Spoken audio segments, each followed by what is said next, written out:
Hello every one, എല്ലാവർക്കും PSC tips and ട്രിക്സിൻ്റെ പുതിയൊരു ക്ലാസ്സിലേക്ക് സ്വാഗതം. നമ്മുടെ USCRT സീരീസിലെ മറ്റൊരു അധ്യായമാണ് ഇന്ന് നമ്മൾ എടുക്കാൻ പോകുന്നത്. ഇന്ന് നമുക്ക് നമ്മുടെ ടെലിഗ്രാമിലെ ടൈം ടേബിൾ അനുസരിച്ച് അറിയാം ഏത് ചാപ്റ്റർ ആണ് വരുന്നത് എന്നുള്ളത്. അപ്പോൾ നമ്മളിപ്പോൾ കുറച്ചായിട്ട് USCRTയുടെ ക്ലാസ്സസ് ആണ് എടുക്കുന്നത്.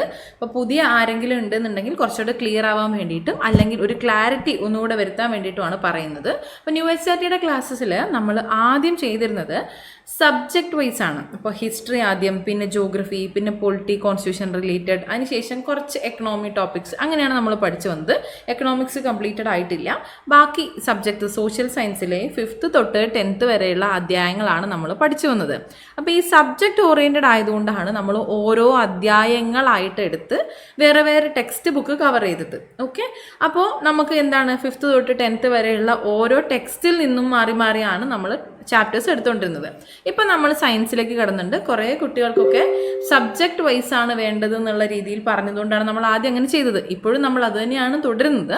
സയൻസിലേക്ക് വന്നപ്പോൾ നമുക്കിപ്പോൾ 5th തൊട്ട് ഒരു 8th സ്റ്റാൻഡേർഡ് വരെ നമുക്ക് എന്താണ് ബേസിക് സയൻസ് എന്ന് പറഞ്ഞിട്ട് ഒറ്റ ടെക്സ്റ്റ് ആണല്ലേ.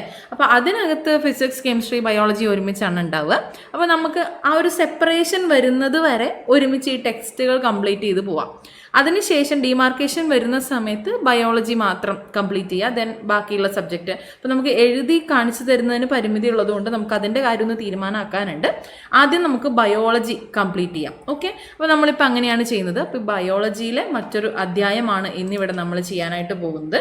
അപ്പോൾ 5th സ്റ്റാൻഡേർഡിലെ അടിസ്ഥാന ശാസ്ത്രം ഭാഗം 1 വരുന്ന അധ്യായമാണ്. ആദ്യത്തെ 3 അധ്യായം കഴിഞ്ഞ 3 ദിവസങ്ങളായിട്ട് നമ്മൾ പഠിച്ചു തീർത്തിട്ടുണ്ടായിരുന്നു. എല്ലാ ക്ലാസ്സുകളും കണ്ടു, നിങ്ങൾക്ക് ഇതൊക്കെ മനസ്സിലാവുന്നുണ്ട് എന്ന് വിശ്വസിക്കുന്നു. അപ്പോൾ ഇന്ന് നമ്മൾ 4ാമത്തെ അധ്യായം ജീവനുള്ള വിത്തുകൾ എന്ന ഈ ഒരു അധ്യായത്തിലേക്കാണ് കടക്കുന്നത്. എല്ലാവരും ടെലിഗ്രാം ഫോളോ ചെയ്തിട്ടുണ്ടാവും എന്ന് വിശ്വസിക്കുന്നു. അതുകൊണ്ട് തന്നെ ടൈം ടേബിൾ കിട്ടിയിട്ടുണ്ടാവും. ഇന്ന് ഈ ഒരു അധ്യായമാണ് പഠിക്കാൻ പോകുന്നത് എന്ന് മനസ്സിലാക്കിയിട്ടുണ്ടാവും എന്ന് വിശ്വസിക്കുകയാണ്. നമുക്ക് അധ്യായത്തിലേക്ക് കടക്കാം. അധ്യായം ആരംഭിക്കുമ്പോൾ തന്നെ ആദ്യം ഒരു ചെറിയ കഥയാണ് നൽകിയിട്ടുള്ളത്. രാജാവിന് നാട്ടിലെ കുട്ടികളുടെ സത്യസന്ധത പരിശോധിക്കണമെന്ന് തോന്നി. ഒരു ദിവസം രാജാവ് കുട്ടികളെയെല്ലാം രാജകൊട്ടാരത്തിൽ വിളിച്ചുകൂട്ടി. എല്ലാവർക്കും വിത്തുകൾ നൽകി. ഈ വിത്ത് മുളപ്പിച്ച് 3 മാസം കൊണ്ട് ചെടിയാക്കി കൊണ്ടുവരുന്നവർക്ക് വിലയേറിയ സമ്മാനങ്ങൾ നൽകുമെന്ന് പ്രഖ്യാപിച്ചു. കുട്ടികളുടെ കൂട്ടത്തിൽ കർഷക ബാലനായ പിങ്ങും ഉണ്ടായിരുന്നു. അവൻ വിത്തുകൾ ചട്ടിയിലെ മണ്ണിൽ കുഴിച്ചിട്ട് വെള്ളമൊഴിച്ച് പരിപാലിച്ചിട്ടും വിത്ത് മുളച്ചില്ല. 3 മാസം കഴിഞ്ഞ് കുട്ടികളെല്ലാം പൂത്ത ചെടിയുമായി കൊട്ടാരത്തിലെത്തി. കാലിച്ചട്ടിയുമായി കൊട്ടാരത്തിലെത്തിയ പിങ്ങിനെ അവരെല്ലാം കളിയാക്കി. രാജാവ് ഓരോരുത്തരുടെയും ചെടികൾ പരിശോധിച്ചു. പിങ്ങിന്റെ അടുത്തെത്തിയപ്പോൾ രാജാവിന് സന്തോഷമായി. രാജാവ് പറഞ്ഞു, ഇവനാണ് വിജയ്. ജീവനുള്ള വിത്തുകളെ മുളയ്ക്കൂ. ഞാൻ നിങ്ങൾക്ക് തന്നത് ജീവനില്ലാത്ത വിത്തുകളായിരുന്നു. അപ്പോൾ ഈ ഒരു കഥയിൽ നിന്ന് നമുക്ക് മനസ്സിലാക്കാം, ജീവനുള്ള വിത്തുകളെ മുളയ്ക്കുകയുള്ളൂ. അതായത് ചെറിയ വിത്തിനുള്ളിൽ ഒരു ജീവനുണ്ട്. ആ ഒരു ജീവൻ വളർന്നാണ് വൻ മരങ്ങളൊക്കെ ഉണ്ടാകുന്നത്. ജീവനുള്ളവയാണെങ്കിൽ പോലും മണ്ണിൽ കുഴിച്ചിടുന്ന എല്ലാ വിത്തുകളും മുളയ്ക്കാറുമില്ല. അങ്ങനെയാണെങ്കിൽ വിത്ത് മുളയ്ക്കുന്നതിന് ആവശ്യമായിട്ടുള്ള ഘടകങ്ങൾ എന്തൊക്കെയാ? ജലം ആവശ്യമാണ്, വെള്ളം ആവശ്യമാണ്, വായു, അതുപോലെ അതിനാവശ്യമായിട്ടുള്ള അനുകൂലമായിട്ടുള്ള താപനില ആവശ്യമാണ് അല്ലേ. അപ്പോൾ ഇവയെല്ലാമാണ് ആവശ്യമുള്ളവ. ഇനി അങ്ങനെ നോക്കുകയാണെങ്കിൽ ആവശ്യമില്ലാത്തവ എന്തൊക്കെയാണ്? വിത്ത് മുളയ്ക്കുന്നതിനായിട്ട് മണ്ണ് ആവശ്യമുണ്ടോ? ആ ഒരു ചോദ്യം ഇവിടെ ഉന്നയിക്കുകയാണ്. ശരിക്കും മണ്ണ് ആവശ്യമുണ്ടോ? മണ്ണ് ആവശ്യമില്ലാത്ത രീതിയിലുള്ള കൃഷികളും ഇല്ലേ? ഉണ്ട്. അപ്പോൾ ഇവിടെ മണ്ണ് ആവശ്യമില്ലാത്ത കൃഷി രീതികളാണ്. അതായത് പരീക്ഷണത്തിലൂടെ തെളിയിച്ചിട്ടുണ്ട്, നനഞ്ഞ പഞ്ഞികളിലൊക്കെ വിത്തുകൾ മുളയ്ക്കും എന്നുള്ളത് തെളിയിച്ചിട്ടുണ്ട്. അതുപോലെ സൂര്യപ്രകാശവും ആവശ്യമില്ല, ഇരുട്ടത്തും വിത്ത് മുളയ്ക്കുമെന്ന് പരീക്ഷണങ്ങളിലൂടെ തെളിയിച്ചിട്ടുണ്ട്. വളം ആവശ്യമില്ല. വ്യത്യസ്തമായിട്ടുള്ള വിത്തുകൾ മുളയ്ക്കാനെടുക്കുന്ന സമയവും അനുയോജ്യമായിട്ടുള്ള താപനിലയും എല്ലാം വ്യത്യസ്തമാണ്. ഇവയെല്ലാം വ്യത്യസ്തമായി തന്നെ ലഭിച്ചാലും ഇവിടെ വിത്തുകൾ മുളയ്ക്കുമെന്നാണ് പറയുന്നത്. ഇവിടെ നൽകിയിരിക്കുന്ന ഈ പരീക്ഷണങ്ങളിൽ നിന്നൊക്കെ നമുക്ക് ഈ പറഞ്ഞ കാര്യങ്ങളെല്ലാം വ്യക്തമാകും. വിത്ത് മുളയ്ക്കാൻ എന്തൊക്കെ ആവശ്യമുണ്ട്? ജലം ആവശ്യമാണ്. എന്നാൽ മണ്ണ്, സൂര്യപ്രകാശം എന്നീ ഘടകങ്ങൾ ആവശ്യമില്ല. ജലത്തിനു പുറമെ വായു, അനുയോജ്യമായ താപനില എന്നിവയും വിത്ത് മുളയ്ക്കാൻ ആവശ്യമാണ്. വ്യത്യസ്തമായ വിത്തുകൾ മുളയ്ക്കാനെടുക്കുന്ന സമയവും അനുയോജ്യമായിട്ടുള്ള താപനിലയും വ്യത്യസ്തമാണ്. അപ്പോൾ ഇവിടെ നമ്മൾ പറഞ്ഞ കാര്യങ്ങളെല്ലാം ക്രോഡീകരിച്ചിട്ട് ഇവിടെ നൽകിയിട്ടുണ്ട്. ഇങ്ങനെയാണ് വിത്ത് മുളയ്ക്കുന്ന ഒരു സാഹചര്യം ഉള്ളത്. ഇനി ഇവിടെ ഒരു പയറ് വിത്തിൻ്റെ മുളയ്ക്കൽ ഘട്ടങ്ങൾ ഇവിടെ നൽകിയിട്ടുണ്ട്. അപ്പോൾ ഇവിടെ നമുക്ക് നോക്കി, അപ്പോൾ ഇവിടെ നൽകിയിട്ടുള്ള ഈ ഓരോ വാക്കുകളും അതുപോലെ ഈ പറയുന്ന പ്രക്രിയകൾ ഓരോന്നും തന്നെ പ്രധാനപ്പെട്ടതാണ്. ഇവയെല്ലാം ചോദിച്ചിട്ടുണ്ട്. അപ്പോൾ ഇതൊക്കെ നമ്മളൊന്ന് മനസ്സിലാക്കിയിരിക്കുന്നത് നല്ലതാണ്. അപ്പോൾ ഇവിടെ എന്താണ് സംഭവിക്കുന്നത്? വിത്ത് ജലം വലിച്ചെടുത്തുകൊണ്ട് കുതിർന്ന പുറന്തോട് ആദ്യം ഒന്ന് പൊട്ടുന്നു. ശേഷം ബീജമൂലം റാഡിക്കൾ, ബീജമൂലം ആദ്യം പുറത്തു വന്ന് താഴോട്ട് വേരായിട്ടത് മാറുകയാണ് ചെയ്യുന്നത്. പിന്നീട് ഇവിടെ നൽകിയിട്ടുള്ളതാണ് ബീജപത്രം എന്നത്. ബീജപത്രം തൈച്ചെടിക്ക് ആവശ്യമായിട്ടുള്ള ആഹാരം ബീജപത്രത്തിലോ അല്ലെങ്കിൽ ബീജാന്നത്തിലോ ആയിരിക്കും സംഭരിച്ച് വെച്ചിട്ടുണ്ടാവുക. ബീജപത്രം എന്ന് വെച്ചിട്ടുണ്ടെങ്കിൽ ഭ്രൂണത്തിൻ്റെ ഭാഗമായിട്ടുള്ള ഇലയാണ് ബീജപത്രം. ആ ഒരു ബീജപത്രം ചെടി വളരുന്നതിനനുസരിച്ച് ചുരുങ്ങി പോവുകയാണ് ചെയ്യുന്നത്. ഒരു പയർ വിത്തിന് 2 ബീജപത്രങ്ങളായിരിക്കും ഉണ്ടാകുന്നത്. ഓക്കെ, പിന്നീട് ബീജശീർഷം. ഈ ബീജശീർഷം പിന്നീട് പുറത്തു വന്ന് മുകളിലേക്ക് ഉയർന്ന് കാണ്ഡം, അതായത് സ്റ്റെമ്മും ഇലകളുമായിട്ടൊക്കെ മാറുകയാണ് ചെയ്യുന്നത്. ഇങ്ങനെയാണ് ആ ഒരു വിത്തിൻ്റെ മുളയ്ക്കൽ രീതി, അല്ലെങ്കിൽ ആ ഒരു സ്റ്റെപ്പ് ബൈ സ്റ്റെപ്പ് പ്രോസസ്സ് ഇങ്ങനെയാണ് വരുന്നത്. അപ്പോൾ ഇവിടെ പറഞ്ഞ ബീജമൂലം, ബീജപത്രം, ബീജശീർഷം എന്നിവ മനസ്സിലാക്കുക. അതെന്താണ് എന്നുള്ളതൊന്ന് മനസ്സിലാക്കി വയ്ക്കുക. ഇവിടെ എന്താണ് പറഞ്ഞത് എന്നുള്ളത് ക്ലിയർ ആണല്ലോ. ജലം വലിച്ചെടുത്തുകൊണ്ട് കുതിർന്ന പുറന്തോട് പൊട്ടുന്നു. ബീജമൂലം ആദ്യം പുറത്തോട്ട് വന്നത് വേരായിട്ട് മാറുന്നു. ബീജപത്രം ഭ്രൂണത്തിൻ്റെ ഭാഗമായിട്ടുള്ള ഇലയാണ്. ഇതിൽ ആഹാരം സംഭരിക്കുന്നു. ചെടി വളരുന്നതിനനുസരിച്ച് ഇത് ചുരുങ്ങിപ്പോകുന്നു. പയറ് വിത്തിന് ഈ ഒരു ബീജപത്രം 2 എണ്ണമായിരിക്കും ഉണ്ടാകുന്നത്. 2 ബീജപത്രങ്ങളായിരിക്കും ഉണ്ടാകുന്നത്. ബീജശീർഷം പിന്നീട് മുകളിലേക്ക് ഉയർന്നു വന്ന് സ്റ്റെമ്മും കാണ്ഡവും ഇലകളും ഒക്കെ ഉണ്ടാകുകയായി അതായിട്ട് മാറുന്നു എന്നാണ് പറയുന്നത്. ബീജശീർഷം പുറത്തു വന്ന് മുകളിലേക്ക് വളർന്ന് കാണ്ഡവും ഇലകളുമായിട്ട് മാറുകയാണ് ചെയ്യുന്നത്. പിന്നീട് നമുക്ക് നൽകിയിട്ടുള്ളത് ഹൈഡ്രോപോണിക്സ്. എന്താണ് ഹൈഡ്രോപോണിക്സ്? നമ്മൾ നേരത്തെ പറഞ്ഞു മണ്ണില്ലാതെയും സസ്യങ്ങൾക്ക് വളരാനായിട്ട് സാധിക്കും. അപ്പം മണ്ണില്ലാതെയും സസ്യങ്ങൾ വളർത്തുന്ന ഒരു നൂതന രീതിയാണ് ഹൈഡ്രോപോണിക്സ് എന്നത്. ഹൈഡ്രോപോണിക്സ്. അപ്പോൾ ഹൈഡ്രോ എന്ന ഈ ഒരു റൂട്ട് വേർഡ് വെച്ച് നമുക്ക് മനസ്സിലാക്കാം, ഇവിടെ ജലം അല്ലെങ്കിൽ ആ ഒരു തരത്തിലുള്ളൊരു വസ്തു വെച്ചിട്ടാണ് ഇവിടെ കൃഷി രീതി മുന്നോട്ട് കൊണ്ടുപോകുന്നത്. അപ്പോൾ ഈ ഒരു കൃഷി രീതിയിൽ മണ്ണിന് പകരം പോഷകലായനിയിലാണ് സസ്യങ്ങൾ വളർത്തുന്നത്. മണ്ണിന് പകരം പോഷകലായനിയിൽ സസ്യങ്ങൾ വളർത്തുകയാണ് ഈ ഒരു ഹൈഡ്രോപോണിക്സിൽ ചെയ്യുന്നത്. അപ്പോൾ ഇതാണ് ഹൈഡ്രോപോണിക്സ്. എന്താണ് ഹൈഡ്രോപോണിക്സ് എന്നുള്ളത് ക്ലിയർ ആണല്ലോ. ഓക്കെ, നമ്മൾ കഴിഞ്ഞ ക്ലാസ്സിലൊക്കെ പറഞ്ഞതുപോലെയും നമുക്ക് അറിയാവുന്നതുപോലെയും ചെടികൾ ആഹാരം നിർമ്മിക്കുന്നത് എവിടെയാണ്? ഇലകളിലാണ്. വിത്ത് മുളച്ച് ഇലയുണ്ടാകുന്നത് വരെ ചെടികൾക്കുള്ള ആഹാരം ലഭിക്കുന്നത് എവിടെയാണ്? ബീജപത്രത്തിലാണ്. ബീജപത്രം നമ്മൾ നേരത്തെ കണ്ടില്ലേ? ബീജപത്രം ഇവിടെ ഇതാ നൽകിയിട്ടുണ്ട്.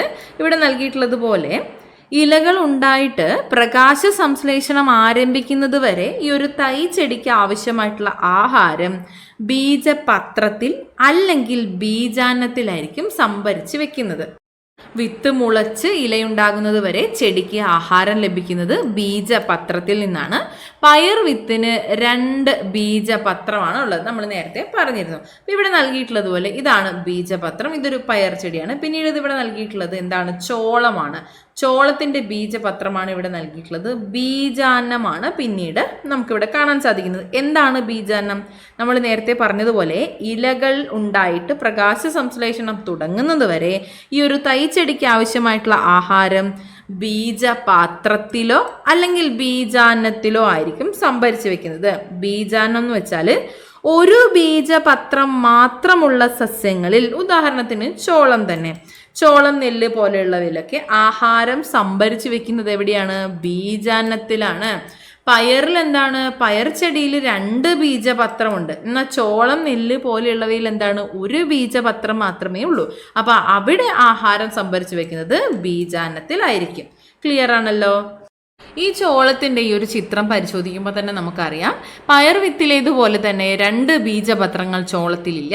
ചോളത്തിൽ 1 ബീജപത്രം മാത്രമാണ് ഉള്ളത്. ബീജപത്രത്തോട് ചേർന്ന് കാണപ്പെടുന്ന ഭാഗമാണ് എന്ത്? ബീജാന്നം. ബീജാന്നം അഥവാ എൻഡോസ്പേം എന്നത്. ഒരു ബീജപത്രം മാത്രമുള്ള സസ്യങ്ങളിൽ വിത്ത് മുളച്ച് ഇലയുണ്ടാകുന്നത് വരെ ചെടിക്ക് ആഹാരം ലഭിക്കുന്നത് ബീജാന്നത്തിൽ നിന്നാണ്. ഈ സ്റ്റേറ്റ്മെന്റ്സ് ഒക്കെ ഒന്ന് ഓർത്ത് വെക്കുന്നത് നല്ലതായിരിക്കും കേട്ടോ. നേരെ സ്റ്റേറ്റ്മെന്റ് ആയിട്ട് ഇതുപോലെ ചോദിച്ചിട്ടുണ്ടെങ്കിൽ നമുക്ക് അവയൊന്നും തെറ്റാനായിട്ട് പാടില്ല. അപ്പോൾ ഇവയൊക്കെ ഒന്ന് ആ ഒരു രീതിയിൽ തന്നെ സ്റ്റേറ്റ്മെന്റ് ആയിട്ട് തന്നെ മനസ്സിലാക്കി വെക്കാനായിട്ട് ശ്രദ്ധിക്കുക. ഇനി വിത്ത് മുളയ്ക്കുമ്പോൾ എന്തെല്ലാം മാറ്റങ്ങൾ വരും? പുളിങ്കുരു, ചക്കക്കുരു, കശുവണ്ടി, നെല്ല്, ചോളം തുടങ്ങിയ വിത്തുകളൊക്കെ മുളപ്പിച്ച് നോക്കുമ്പോൾ ആ വിത്തുകൾക്കൊക്കെ മാറ്റങ്ങൾ ഉണ്ടാവുന്നത്. എന്തൊക്കെ മാറ്റങ്ങളാണ് ഉണ്ടാകുന്നത്? വിത്ത് മുളയ്ക്കുന്ന സമയത്ത്, സീഡ് ജെർമിനേഷൻ്റെ സമയത്ത് വിത്ത് കുതിർന്ന് പുറം തോട് പൊട്ടുന്നു.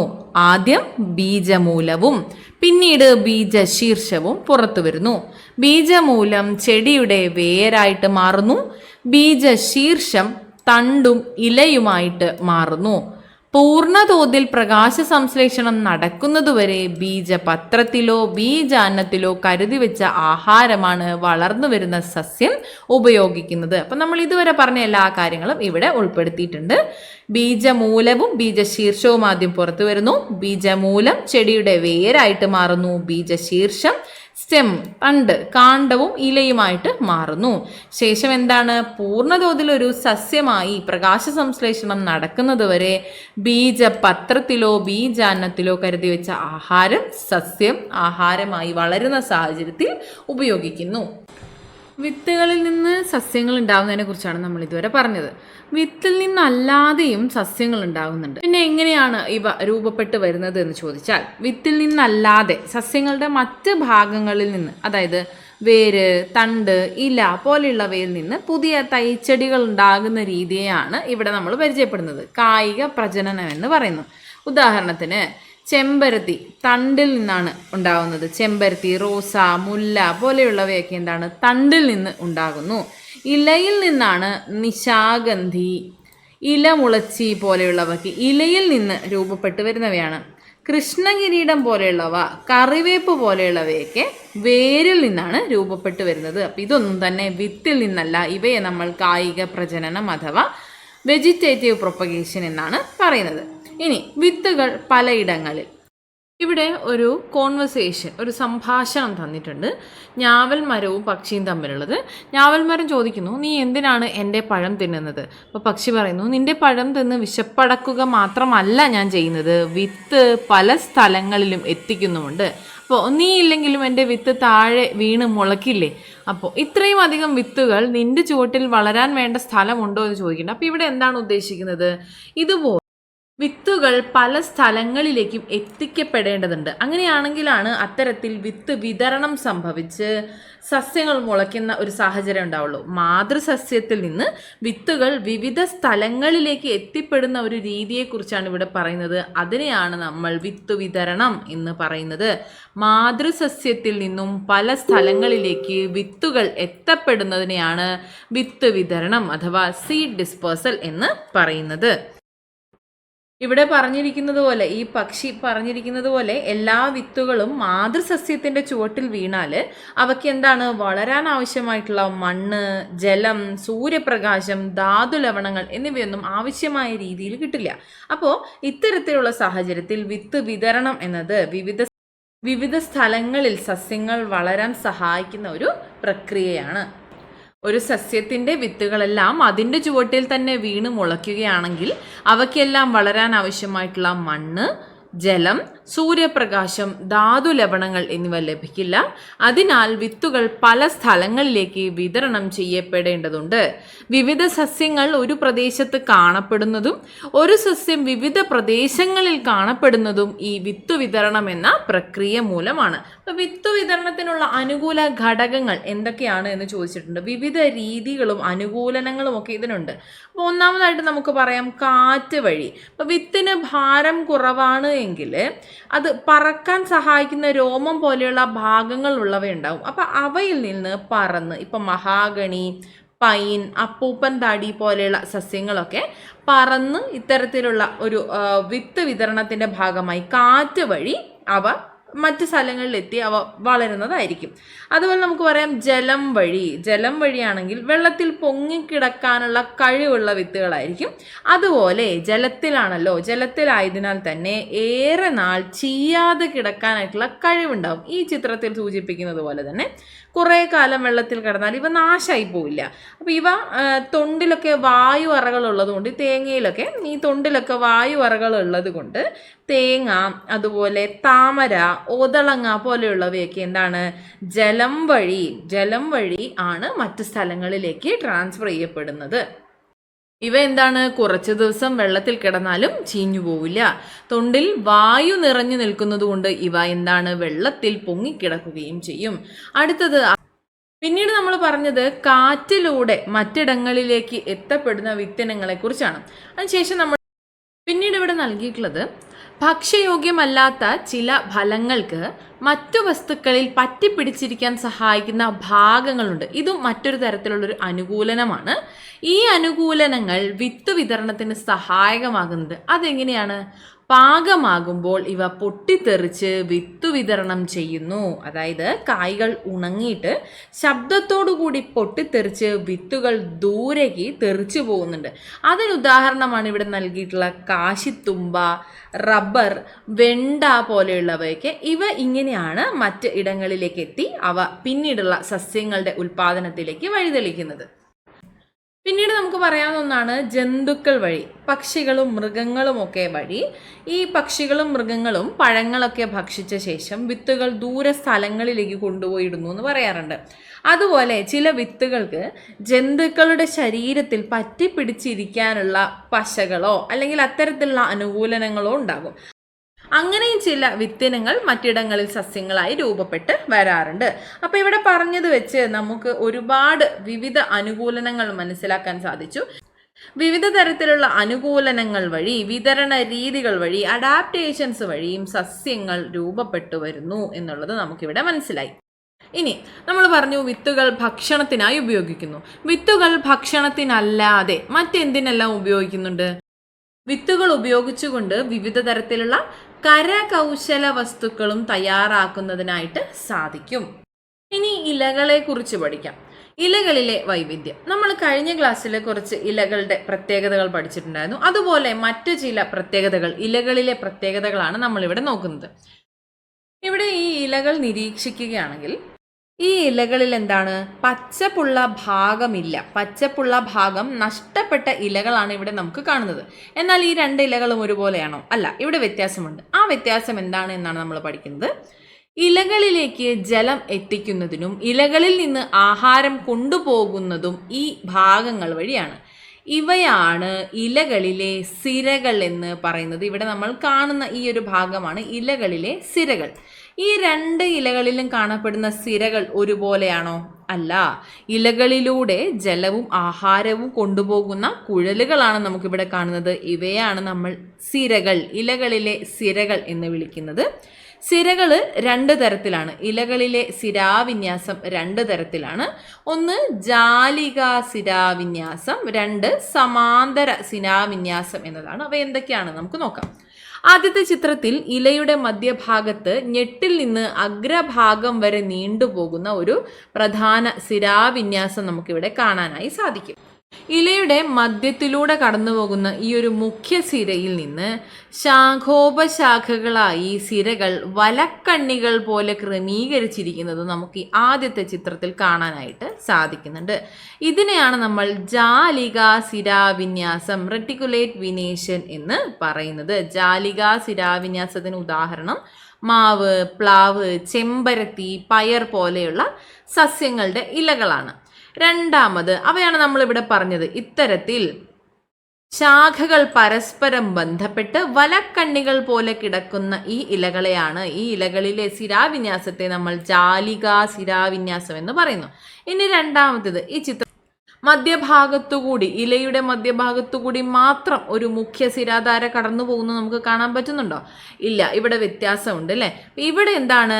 സിരകൾ പരസ്പരം കൂട്ടിമുട്ടാതെ സമാന്തരമായി ഇലയുടെ ഞെട്ടിൽ നിന്ന് അഗ്രഭാഗത്തേക്ക് പോകുന്നതായിട്ട് നമുക്ക് കാണാനായി സാധിക്കും അല്ലേ. ഇലയിലെ സിരകൾ എല്ലാം പരസ്പരം കൂട്ടിമുട്ടാതെ ഇലയുടെ ഞെട്ടിൽ നിന്ന് തുടങ്ങി സമാന്തരമായി അഗ്രഭാഗത്തേക്ക് എത്തി യോജിക്കുന്നത് നമുക്ക് കാണാനായി സാധിക്കും. സമാന്തരമായി പോകുന്ന ഈ ഒരു സിരാവിന്യാസമാണ് സമാന്തര സിരാവിന്യാസം അഥവാ പാരലൽ വീനേഷൻ എന്ന് പറയുന്നത്. അപ്പൊ ഇത്തരത്തിൽ സിരകൾ പരസ്പരം കൂട്ടിമുട്ടാതെ ഞെട്ടിൽ നിന്ന് അഗ്രഭാഗത്തേക്ക് പോകുന്നു സമാന്തരമായി പോകുന്ന ഇത്തരത്തിലുള്ള സിരാവിന്യാസം, സമാന്തര സിരാവിന്യാസത്തിന് ഉദാഹരണമാണ് തെങ്ങ്, മുള, പുല്ല്, ഗോതമ്പ്, വാഴ എന്നിവയുടെയൊക്കെ ഇലകൾ. അപ്പൊ ഇതിന് ഉദാഹരണം നമ്മൾ പറഞ്ഞു. അങ്ങനെ രണ്ട് ഇലകളും രണ്ടിൻ്റെയും വ്യത്യാസങ്ങളും എന്തെല്ലാമാണ് ഈ ഒരു ഇലയുടെ പ്രത്യേകത എന്നുള്ളതും നമ്മൾ കണ്ടു. ഇനി ഇവിടെ നൽകിയിട്ടുണ്ട് ജാലിക സിരാവിന്യാസത്തിന് ഉദാഹരണമാണ് പ്ലാവ്, സമാന്തര സിരാവിന്യാസത്തിന് ഉദാഹരണമാണ് മുളയുടെ എല്ലാം ഇലകൾ. ഈ ഇലകളിലുള്ള സിരാവിന്യാസവും അവയുടെ വേരിന്റെ ഘടനയും തമ്മിൽ എന്തെങ്കിലും ബന്ധമുണ്ടോ? അതാണ് നമ്മൾ ഇനി പഠിക്കുന്നത്. വേരുകളിലുള്ള വൈവിധ്യം, വേരിന്റെ ഘടനയിൽ എന്തെങ്കിലും മാറ്റമുണ്ടോ, അവയിൽ എന്തെങ്കിലും വൈവിധ്യമുണ്ടോ എന്നുള്ളത്. ജാലിക സിരാവിന്യാസമുള്ള ചെടിയുടെയും സമാന്തര സിരാവിന്യാസമുള്ള ചെടിയുടെയും വേര് പരിശോധിക്കുകയാണെങ്കിൽ ഇത് ഇവിടെ നൽകിയിട്ടുണ്ട്. ഇവിടെ നൽകിയിരിക്കുന്നത് പോലെ തന്നെ വ്യത്യാസം നമുക്കിവിടെ കാണാനായിട്ട് സാധിക്കും. ഇവിടെ ഈ ചിത്രത്തിൽ നിന്ന് തന്നെ നമുക്ക് മനസ്സിലാക്കാം വേരുകൾ എന്താണ്, രണ്ട് തരത്തിൽ കാണപ്പെടുന്നു. പൊതുവെ വേരുകൾ എന്താണ്, വേരുപടലം രണ്ട് തരത്തിലാണ്. തായ് വേര് പടലവും അതുപോലെ തന്നെ നാര് വേര് പടലവും, അങ്ങനെ രണ്ട് തരത്തിലാണ് കാണപ്പെടുന്നത്. അപ്പൊ നമുക്ക് ഒന്നാമത് പറയുമ്പോൾ കാണ്ഡത്തിന്റെ ചുവട്ടിൽ നിന്ന് താഴോട്ട് ഒരു പ്രധാന തായ് വേര് ടാപ്പ് റൂട്ടും അതിൽ നിന്ന് ശിഖരങ്ങളും വളർന്നു വരുന്ന ശിഖാവേരുകൾ വളർന്നു ചേരുന്നതിനെ നമ്മൾ തായ് വേര് പടലം എന്നാണ് പറയുന്നത്. മാവ്, പ്ലാവ്, പയർ പോലെയുള്ളവയൊക്കെ ഇതിന് ഉദാഹരണമാണ്. അപ്പൊ നമുക്ക് ഇവിടെ എന്താണ് പറയാൻ പറ്റുന്നത്? ജാലിക സിരാവിന്യാസമുള്ള ഇലകൾ കാണിക്കുന്ന സസ്യങ്ങളുടെ വേരുകൾ എപ്രകാരമായിരിക്കും? തായ് വേരു പടലമായിരിക്കും. അപ്പൊ നമുക്ക് ഇവിടെ എന്ത് പറയാം? പുൽച്ചെടിയുടെ ഇലകൾ എപ്രകാരമാണ്? സമാന്തര സിരാവിന്യാസമാണ്. സമാന്തര സിരാവിന്യാസമുള്ള സസ്യങ്ങളുടെ വേരുകൾ എപ്രകാരമാണ്? നാരുവേര് പടലമാണ്. എന്താണ് നാരുവേര് പടലം? ഇവിടെ നൽകിയിട്ടുണ്ട്. നമുക്കത് ആദ്യം ഒന്ന് പറയാം. നാരുവേര് പടലം എന്ന് പറയുന്നത് കാണ്ഡത്തിന്റെ ചുവട്ടിൽ നിന്ന് വളരുന്ന ഒരേപോലെയുള്ള ധാരാളം വേരുകൾ ചേർന്നതാണ് നാരുവേര് പടലം എന്ന് പറയുന്നത്. ഇതിന് ഉദാഹരണമാണ് ഇവിടെ പറഞ്ഞതുപോലെ പുൽച്ചെടി, മുള, തെങ്ങ്, കവുങ്ങ്, നെല്ല്, ഗോതമ്പ് പോലെയുള്ളവയെല്ലാം തന്നെ നാരുവേര് പടലത്തിന് ഉദാഹരണമാണ്. അപ്പോൾ സമാന്തര സിരാവിന്യാസം കാണിക്കുന്ന ഇലകളുടെ സസ്യങ്ങളുടെ വേരുകൾ എപ്രകാരമാണ്? നാരുവേര് പടലമായിരിക്കും. പിന്നെ ഇവിടെ നൽകിയിരിക്കുന്ന സ്റ്റേറ്റ്മെന്റ് നമുക്ക് വായിക്കാം. കാണ്ഡത്തിന്റെ ചുവട്ടിൽ നിന്ന് താഴോട്ട് വളരുന്ന ഒരു തായ് വേരും അതിൽ നിന്നും വളരുന്ന ശാഖാവേരുകളും ചേർന്ന് കാണപ്പെടുന്ന വേരുപടലമാണ് തായ് വേരുപടലം അഥവാ ടാപ്പ് റൂട്ട് സിസ്റ്റം എന്ന് പറയുന്നത്. ആ ചിത്രം നിങ്ങൾക്ക് റെഫറൻസ് ആയിട്ട് മൈൻഡിൽ കൊണ്ടുവരണം. അപ്പോൾ ഇത് വായിക്കുമ്പോൾ കുറച്ചും കൂടെ ക്ലിയർ ആയിരിക്കും. മാവ്, പ്ലാവ് തുടങ്ങിയവയിൽ തായ് വേരുപടലം കാണാനായി സാധിക്കും.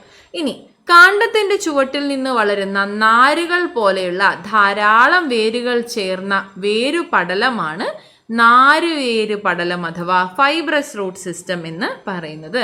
പുൽവർഗത്തിൽപ്പെട്ട സസ്യങ്ങളിൽ നാരുവേര് പടലമാണ് ഉള്ളത്. ക്ലിയർ ആണല്ലോ? നമ്മൾ രണ്ട് തരത്തിലുള്ള റൂട്ട് സിസ്റ്റം വേരുപടലത്തെക്കുറിച്ചാണ് പറഞ്ഞിട്ടുള്ളത്. ക്ലിയർ ആണെന്ന് വിശ്വസിക്കുന്നു. ഇവിടെ നമ്മൾ പറഞ്ഞ കാര്യങ്ങളൊന്നും ടാബ്ലർ ഫോമിലാക്കാനാണ് പറഞ്ഞിട്ടുള്ളത്. എങ്ങനെയാണ് ഇവിടെ പറഞ്ഞിട്ടുള്ളത്? ജാലിക സിരാവിന്യാസമുള്ള സസ്യങ്ങൾക്ക് തായ് വേരുപടലമായിരിക്കും, സമാന്തര സിരാവിന്യാസമുള്ള സസ്യങ്ങൾക്ക് നാരുവേര് പടലമായിരിക്കും. എന്നാൽ ചില സസ്യങ്ങൾക്ക് വ്യത്യാസമുണ്ട് കേട്ടോ. ഇപ്പോൾ ചേമ്പ്, ചേന പോലെയുള്ളവയിലൊന്നും ഈ ഒരു ബന്ധം കണ്ടെത്താനായി സാധിക്കില്ല. ഇവ എക്സെപ്ഷണൽ കേസസ് ആണ്. ഓക്കെ. പിന്നെ നമ്മൾ പറഞ്ഞ വേരുകൾ അല്ലാതെ ഇനിയും ചില വേരുകളുണ്ട്. അതെന്തൊക്കെയാണ്? സാധാരണയായിട്ട് ബീജമൂലം വളർന്നാണ് വേരുകളായി മാറുന്നത് എങ്കിൽ തണ്ടിൽ നിന്നും ശിഖരങ്ങളിൽ നിന്നും വേരുകൾ ഉണ്ടാകുന്നുണ്ട്. അവയ്ക്ക് ഉദാഹരണമാണ് താങ്ങുവേര്, പ്രോപ്പ് റൂട്ട്, പൊയ്ക്കാൽ വേര്, സ്റ്റിൽറ്റ് റൂട്ട്, പറ്റുവേര്, ക്ലിങ്ങിങ് റൂട്ട്, എന്നൊക്കെയാണ് ഈ ഒരു വേരുകളുടെ പേരുകൾ അറിയപ്പെടുന്നത്. അപ്പം ഇവയ്ക്കെല്ലാം പ്രത്യേകം ചില ഉദ്ദേശങ്ങളുണ്ടാവും. ഉദ്ദേശ ലക്ഷ്യത്തോടു കൂടി തന്നെ സസ്യങ്ങളിൽ അവയുടെ സാഹചര്യത്തിനനുസരിച്ചായിരിക്കും ഇത്തരത്തിലുള്ള വേരുകളൊക്കെ ഉണ്ടായിട്ടുണ്ടാവുന്നത്. അപ്പോൾ ഇവയുടെ എല്ലാം ഉദ്ദേശങ്ങൾ എന്താണ്? ഇവയെ കൂടാതെ മറ്റൊരു തരത്തിലുള്ള റൂട്ടുകൾ കൂടിയുണ്ട്, വേരുകൾ കൂടിയുണ്ട്. അവയാണ് ന്യൂമാറ്റോഫോർസ്. ഇവയാണ് റെസ്പിറേറ്ററി റൂട്ട്സ് എന്നറിയപ്പെടുന്നു. അതായത് കണ്ടൽ ചെടിയിൽ കാണപ്പെടുന്ന പ്രത്യേകതരം വേരുകളാണ് ശ്വസന വേരുകൾ അഥവാ ന്യൂമാറ്റോഫോർസ് എന്ന് പറയുന്നത്. ഈ വേരിൻ്റെ അഗ്രഭാഗം മണ്ണിൽ നിന്ന് അന്തരീക്ഷത്തിലേക്ക് ഉയർന്നു നിൽക്കും. വാതക വിനിമയത്തിന് സഹായിക്കുന്നത് കൊണ്ടാണ് ഇവ ശ്വസന വേര് എന്ന പേരിൽ അറിയപ്പെടുന്നത്. നമ്മൾ കണ്ടിട്ടുണ്ടാവും കണ്ടൽ ചെടിയുടെ അവിടെയൊക്കെ ചെറിയ ചെറിയ മുളകൾ പോലെ ഇങ്ങനെ പൊന്തി നിൽക്കുന്നത് കാണാനായി സാധിക്കും. അവ വേരുകളാണ്, ന്യൂമാറ്റോഫോർസ് ആണ്. അവയിൽ നിന്നാണ് വാതക വിനിമയം ഈ സസ്യത്തിന് സാധിക്കുന്നത്, കണ്ടൽ കാടുകൾക്ക് സാധിക്കുന്നത്. അപ്പോൾ അതാണ് ന്യൂമാറ്റോഫോർസ്. പിന്നെ നമ്മളിവിടെ പറഞ്ഞ വിവിധ തരം വേരുകൾ. എന്താണ് താങ്ങുവേര് എന്ന് പറയുന്നത്?